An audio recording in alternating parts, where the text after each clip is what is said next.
तर आज आपण फ्युचर परफेक्ट टेन्स बघणार आहोत, ज्याला आपण पूर्ण भविष्यकाळ म्हणतो. बघा, या काळाची व्याख्या म्हणा किंवा हा काळ केव्हा दर्शवतात हे म्हणायचं म्हणलं तर एखादी क्रिया ही भविष्य काळामध्ये पूर्ण झालेली असेल, जर तुम्हाला असं दर्शवायचं असेल तर त्यावेळेस तुम्हाला हा काळ वापरायचा असतो. प्रत्येक व्हिडिओप्रमाणे या वाक्यामध्येही आपण या काळामध्येही आपल्या वाक्यरचना जाणून घेऊ. सुरुवातीला असणारे सब्जेक्ट ऍक्टिव्ह व्हॉइस आहेत. बघा, ऍक्च्युअली बघायचे गेले नाही, सगळे ऍक्टिव्ह व्हॉइसचे वाक्य आहे. ते ऍक्टिव्ह व्हॉइस काय, पॅसिव्ह व्हॉइस काय, ते आपण व्हॉइस या चॅप्टर मध्ये शिकणारच आहोत. फक्त लक्षात ठेवा, या वाक्यांमध्ये सुरुवातीला आपला सब्जेक्ट सुरू असतो, म्हणजे वाक्य सब्जेक्टने सुरू होतं.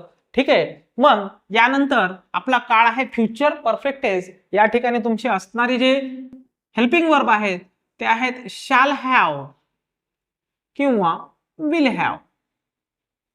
बघा, या ठिकाणी हेल्पिंग वर्ब चेंज झालेले आहेत थोडे. कंटिन्युअस मध्ये शॅल बी आणि विल बी होते, यावेळेस शॅल हॅव आणि विल हॅव, कारण आपला काळ कुठला आहे, परफेक्ट आहे.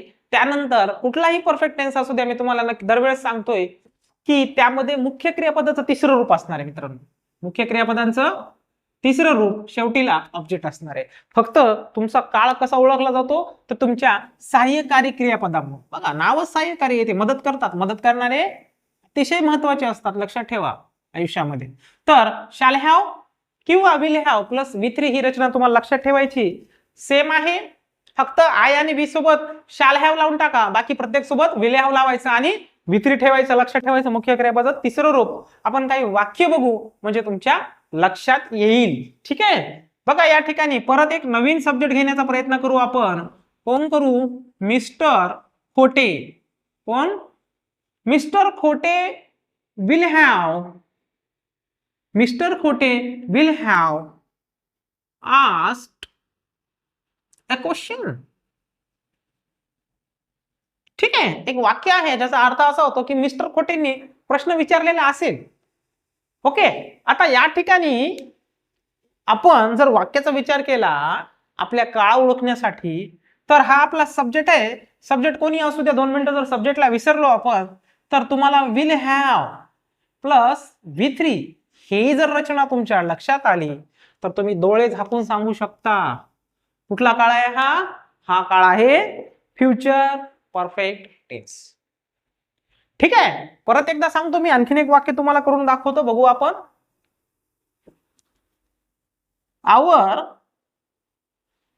Master will have.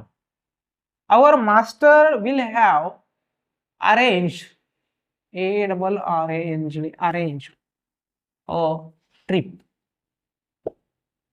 बघा, our master will have arranged a trip. या ठिकाणी तुम्ही बघू शकता मास्टर जे आहे ते सब्जेक्ट आहे, विल हॅव तुमचं सहाय्यकारी क्रियापद आहे. कुठल्या काळातलं तर फ्युचर परफेक्ट टेन्स, भविष्यकाळ. कुठला? पूर्ण भविष्यकाळ.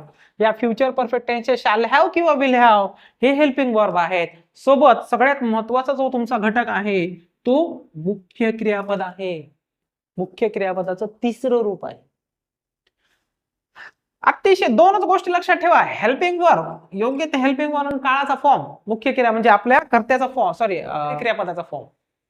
या गोष्टी लक्षात ठेवा, तुम्हाला काळ एकदम काहीच नाही यामध्ये. ठीक आहे. आपण आपल्या मनामध्ये त्याची भीती बाळगलेली आहे, त्यामुळे आपल्याला ते अतिशय डेंजर आणि अवघड एका राक्षसासारखं वाटायला लागतंय.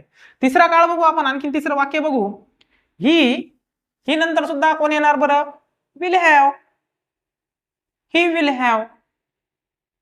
ओके. आणखीन काय करू? बिल्डेड. कन्स्ट्रक्टेड अ बिल्डिंग. कन्स्ट्रक्टेड. बघा, या ठिकाणी त्यांनी काय सांगितलेलं आहे, विल हॅव हेल्पिंग वर्ब आहे प्लस V3 सहाय्यकारी क्रियापद आहे. Shall have will have he रचना तुम्हाला फक्त आणि फक्त फ्युचर परफेक्ट टेन्स मध्येच बघायला मिळते. त्यांच्यासोबत तुम्हाला मुख्य क्रियापदाचं तिसरं रूप येणार. बघा, आणखीन एक वाक्य बघू आपण. या ठिकाणी तुम्हाला या वाक्याला आपण थोडं फ्लिप करू. I shall have. काय सांगितलं आता? आय सोबत शॅल हॅव येणार. Okay. I shall have reached the destiny. भविष्यामध्ये मी माझ्या जे काही माझं स्वप्न आहे, जे काही माझी डेस्टिनी आहे त्या ठिकाणी मी पोहोचलेला असो. तर या ठिकाणी बघू शकता कधी कधी तुम्हाला वाक्य कसे दिलेले असतात. आता 2 मिनिटासाठी आपण याला विसरून जाऊ आणि या ठिकाणी रिकामी जागा लिहू. ओके, आता अशा प्रकारचे कसे प्रश्न विचारतात या ठिकाणी बघू आपण. हे दिलं रिच आणि या ठिकाणी दिलेलं असतं फिल दी ऍप्रोप्रिएट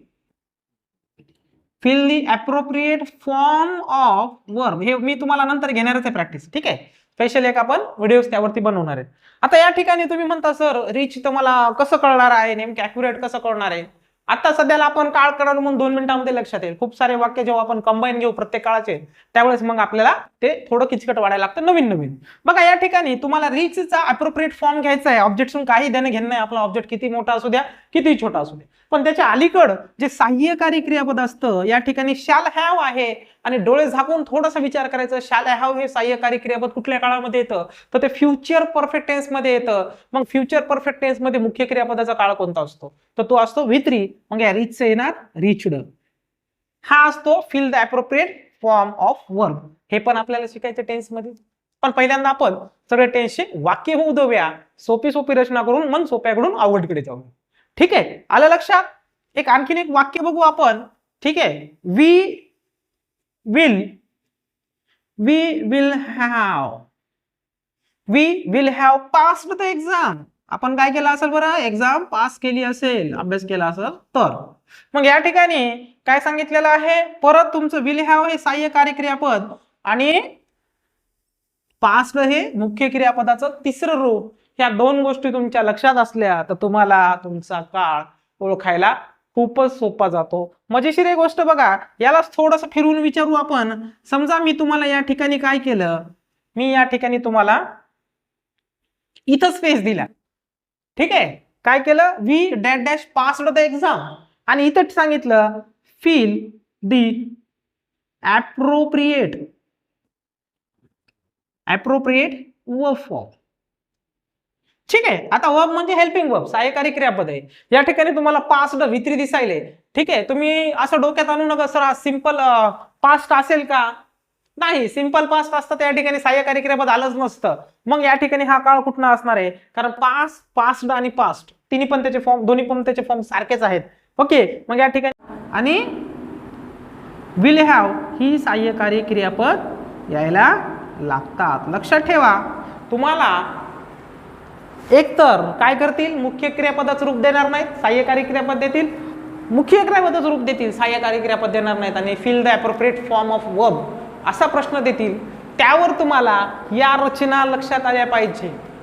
ठीक आहे, आपले मार्क्स या छोट्या छोट्या गोष्टीमध्ये जातात, त्यासाठी आपण एक विशेष व्हिडिओ बनवणारच आहोत.